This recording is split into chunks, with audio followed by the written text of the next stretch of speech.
സാധാരണ പറയുന്നതും ഹൃദയ ശുദ്ധീകരണം എന്ന് പറയുന്നതും ഒരേ സംഗതിയെക്കുറിച്ചുള്ള രണ്ട് പ്രയോഗങ്ങൾ മാത്രമാണ്. അപ്പൊ നമ്മുടെ ആത്മാവിനെ ശുദ്ധീകരിക്കാൻ മനസ്സ് നന്നാവുക എന്നതാണ്. അതാണ് നബി സല്ലല്ലാഹു അലൈഹി വസല്ലം നിങ്ങൾ പറഞ്ഞത്, അലാ ഇന്ന ഫിൽ ജസദി ലമുദ്ഗ, മനുഷ്യ ശരീരത്തിൽ ഒരു മാംസപിണ്ഡമുണ്ട്, ഇദാ സ്വലഹത്ത് സ്വലഹൽ ജസദു കുല്ലു, അത് ക്ലിയർ ആയാൽ ആ ശരീരം മുഴുവനും ക്ലീൻ ആവും.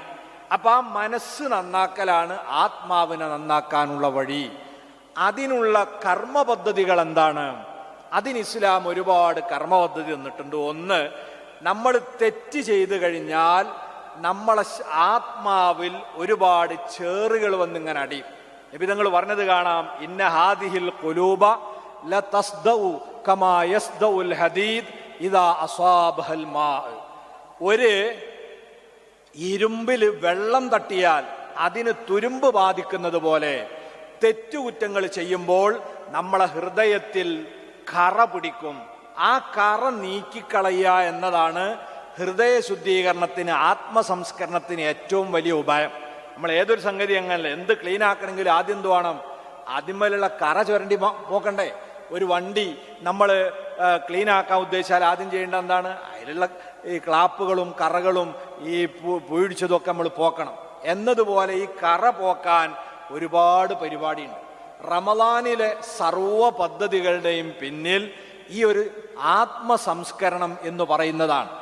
അതിലെ ഏറ്റവും പ്രധാനപ്പെട്ട ഒന്ന് നോമ്പാണല്ലോ.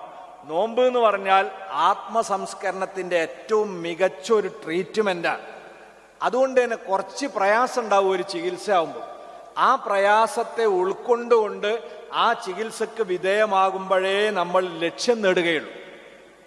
എല്ലാ മരുന്നും എല്ലാ ചികിത്സ സുഖമല്ല. ചിലത് ഓപ്പറേഷൻ വേണ്ടി വരുമല്ലോ, അപ്പൊ അതിന്റെ കഷ്ടപ്പാട് നമ്മൾ തയ്യാറെടുക്കണം. ചിലത് കയ്പുള്ള കഷായം കുടിക്കേണ്ടി വരും, അത് ഞാൻ കുടിക്കൂല പറഞ്ഞ രോഗം മാറൂല. എന്നതുപോലെ നമ്മളെ അസുഖം ആത്മാവിന്റെ മാലിന്യമാണ്.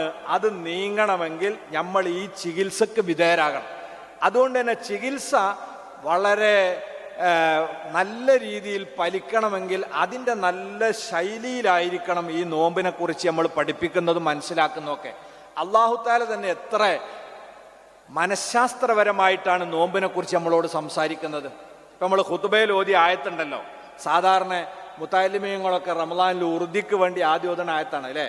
യാ അയ്യുഹല്ലദീന ആമനു കുതിബ അലൈക്കുമുസ് സിയാമു കമാ കുതിബ അലല്ലദീന മിൻ ഖബ്ലിക്കും. ഇതട് കേട്ടാൽ നമ്മൾ നീച്ചാട് പോലാ, കാരണം ഇത് നമ്മൾ കേട്ട് കേട്ട് താമ്പിച്ചാണ്. പക്ഷെ ഇന്ന് വരെ അതിൻ്റെ അർത്ഥത്തെക്കുറിച്ച് നമ്മൾ ആരും ആലോചിച്ചിട്ടുണ്ടാവില്ല. അല്ലാഹു തആല എത്ര ദയാലുവാന്നറിയങ്ങൾ. നമ്മളോട് നോമ്പ് നിർബന്ധമാണ് എന്ന് പറയാൻ അല്ലാഹു ഉപയോഗിച്ച ഒരു ശൈലിയാണത്. യാ അയ്യുഹല്ലദീന ആമനു കുതിബ അലൈക്കുമുസ് സിയാമു കമാ കുതിബ അലല്ലദീന മിൻ ഖബ്ലിക്കും. ഓ വിശ്വാസികളെ, നിങ്ങൾക്ക് നോമ്പ് നിർബന്ധമാക്കപ്പെട്ടിരിക്കുന്നു.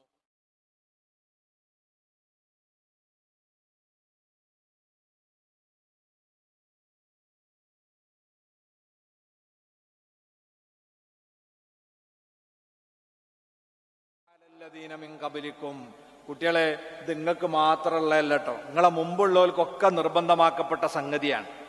അതെന്തിനു പറഞ്ഞതാ? അത് നമ്മളെ സമാധാനിപ്പിക്കുക. അങ്ങനെയാണ് ഒരാളോട് ഒരു ഗൗരവമുള്ള ഒരു കാര്യം പറയുമ്പം ഓനെ ബേജാറാക്കരുത്. ഇപ്പം നമ്മൾ ഒരു ക്ലാസ്സിലേക്ക് കയറി ചെന്നപ്പം 35 വിദ്യാർത്ഥികളും പെരുങ്കളിയാണ്. അപ്പൊ അധ്യാപകൻ എന്ത് ചെയ്തു? കയ്യിലുള്ള ചൂരൽ കൊണ്ട് ആദ്യം കണ്ട 4 ആൾക്ക് 4 എണ്ണീച്ചാട് കൊടുത്തു. മറ്റോൽക്കൊന്നും കിട്ടിയില്ല. അപ്പോഴേക്ക് എല്ലാവരും അച്ചടക്കത്തിലിരുന്നു, അടി മതിയാക്കി. ഈ അടി കിട്ടിയോൽക്ക് സഹിക്കും അത്? ഓൽക്ക് ഉറപ്പല്ലേ? മറ്റോലെല്ലാം കളിക്കാൻ കൂടിയതാ, തല്ല് കിട്ടിയ ആർക്കാ? 3 ആൾക്ക് 4 ആൾക്ക് മാത്രം. അപ്പോൾ ഓൽക്ക് സഹിക്കാൻ പറ്റൂല. മറ്റോൽ കൂടിയും കിട്ടിയാൽ എന്തായി? ഇതാണ് കമാ കുതിബ അലല്ലദീന മിൻ ഖബ്ലിക്കും. ഇത് നിങ്ങൾക്ക് മാത്രമല്ല, നിങ്ങളെ മുമ്പുള്ളവർക്കൊക്കെ ഉള്ളതാ. അതുകൊണ്ട് നിങ്ങളായിട്ട് പ്രയാസപ്പെടേണ്ട, എല്ലാവർക്കും കൊടുത്ത സാധനമാണെന്ന്. ഇനി വേറൊരു ഉദാഹരണം വേണമെങ്കിൽ, നമ്മളിങ്ങനെ ബസ് കാത്തിക്കാണ് വയനാട്ടിൽ പോകാൻ.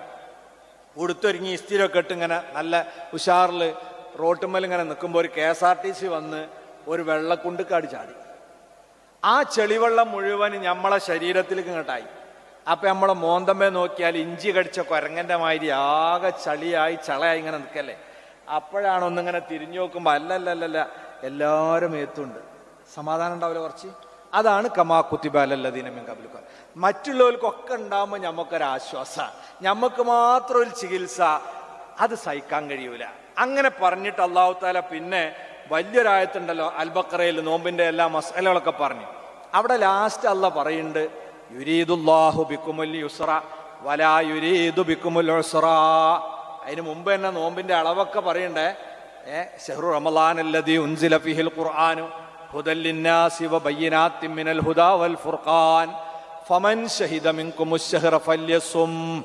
ഈ റമളാനിൽ നോമ്പ് നോൽക്കാൻ ശാരീരിക മറ്റുള്ള നിബന്ധനകളൊത്ത ആളുകളൊക്കെ നോമ്പെടുക്കട്ടെ എന്ന് പറഞ്ഞ ഉടനെ അല്ലാഹ് പറഞ്ഞെന്താ, ഫമൻ കാന മിൻകും മരീളൻ, നിങ്ങളെ കൂട്ടത്തിൽ നിന്ന് ആരെങ്കിലും സുഖമില്ലാത്തവരുണ്ടെങ്കിൽ, അപ്പം തന്നെ അളവാ, സുഖമില്ലാത്തവരുണ്ട്, വലിയ സുഖമൊന്നും വേണ്ട നോമ്പ് ഒഴിവാക്കാൻ, എന്തു മതി, ഒരു ഡോക്ടർ പറയാ നിങ്ങൾ ഈ ഗുളിക കുടിക്കാതെ ഇപ്പൊ ഈ അസുഖത്തോടുകൂടെ നോമ്പെടുത്താൽ നിങ്ങളുടെ അസുഖം ഭേദപ്പെടാൻ കാലതാമസം എടുക്കുമെന്ന് പറഞ്ഞാൽ നമ്മൾ തൽക്കാലം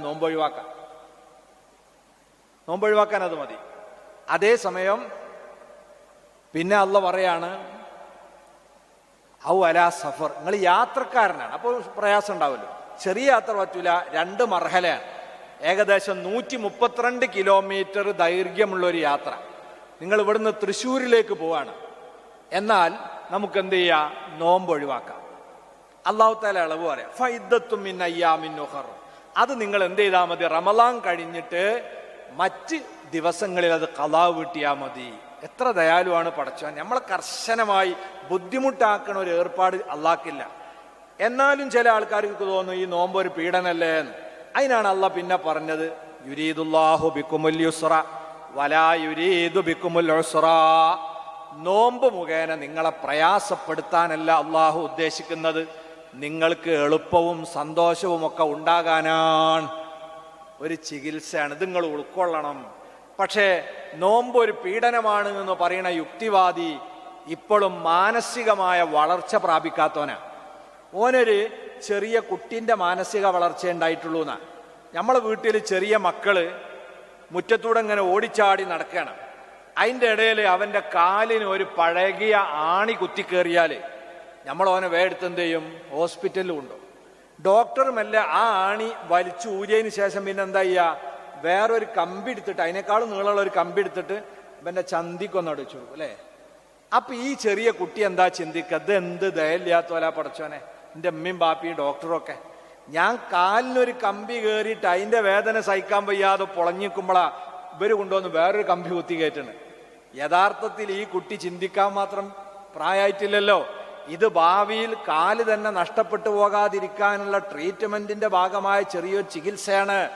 ഇതുപോലെയാണ് നോമ്പ്. ഭാവിയിൽ നരകത്തിൽ കത്തിത്തീരാതിരിക്കാൻ അള്ളാഹു തരുന്ന ഒരു ചികിത്സയാണ്. ഈ ചികിത്സയിലൂടെ നമുക്ക് സാധ്യമാകുന്ന ഏറ്റവും വലിയ നേട്ടം എന്താ, നമ്മളൊക്കെ കേട്ട് നീച്ചു പോകുന്ന ഹദീസാണ്, മൻ സോമ റമളാന ഈമാനം വഹ്തിസാബ ഗുഫിറ ലഹു മാ തഖദ്ദമ മിൻ ദംബി.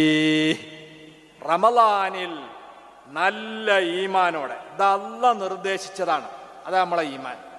അതോടൊപ്പം പടച്ചോൻ